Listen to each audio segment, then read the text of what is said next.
So a few weeks ago on this channel I did a video called Silence of Shame, and in that video I talked about Rupert Clarke, an ex-church minister of the Moravian Church who has been charged recently, the beginning of this year I think, in Jamaica. He's been charged with indecent assault of a 15-year-old girl. He was caught red-handed by the police in his car with this girl in a compromising position. He has since been charged with the offence and is awaiting trial. Also, since this story broke, the Centre for the Investigation of Sexual Offences and Child Abuse have also said and made clear their intentions to charge Rupert Clarke with carnal abuse. So all relevant authorities, including the police, as expected, are dealing with the matter as appropriate within the law. Everyone seems to be making a stand and doing the right thing in dealing with this matter regarding this ex-minister, except for his church. Now, I told you back in 2014, Dr. Canute Thompson, emails regarding this situation had been brought to the attention of Dr. Paul Gardner on the left, as he was president of the church back at the time, and they did nothing about these allegations and kept quiet. Since that time, Dr. Gardner on the left and Jerome Gibson have had to resign, and they have also been charged with having sex with an underage girl. They are awaiting trial for these offences. Dr. Paul Gardner recently tried to launch a civil suit against the girl. Only in the last week he has had to drop it. So that in itself is very, very interesting. But what is really striking about this whole scandal is the lack of compassion and support for the victims and their families. Recently, in the national newspaper in Jamaica, the mother of both girls had spoken about the harassment that she has been facing in relation to the scandal that has happened and what's happened with her daughters. So she has said that she has been pointed out by members of the family, by members of the congregation, and blamed for the arrest. And she has also said people unknown to them have been visiting their home, and that how it's become the norm.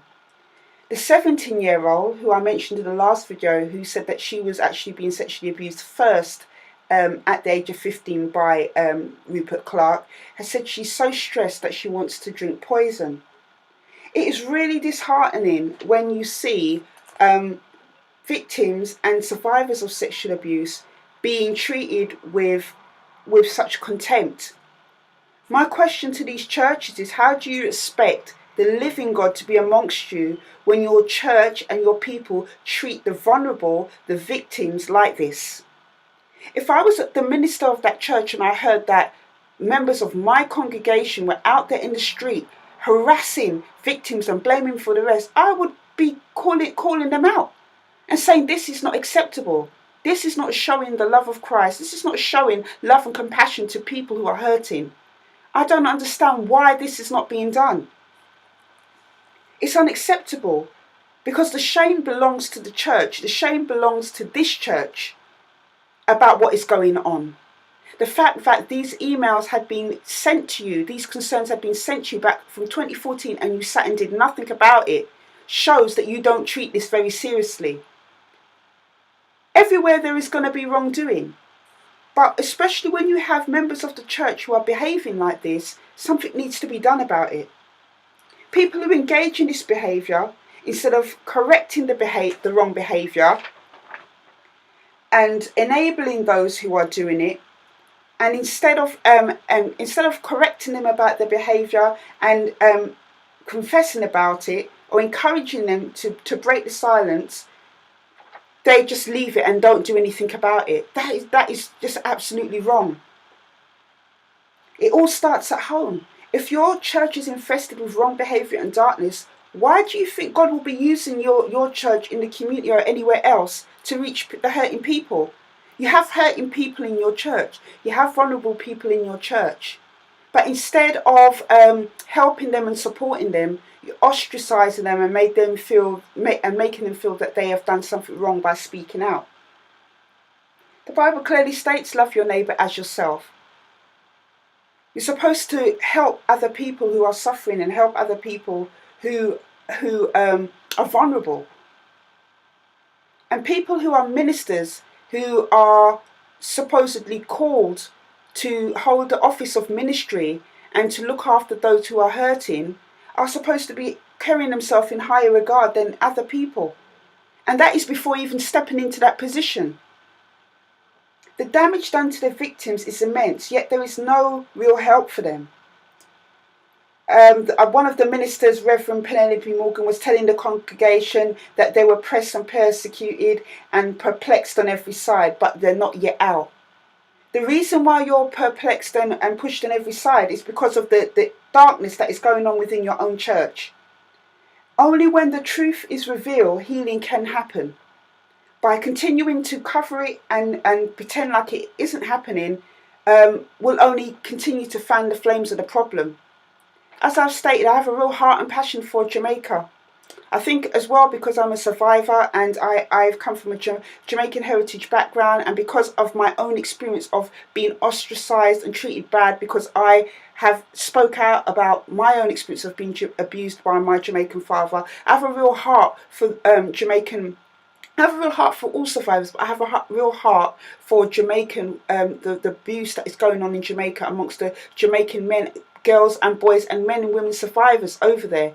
You know, in Jamaica, as I said, you know, sexual abuse is prevalent. In all the Caribbean islands, abuse is prevalent.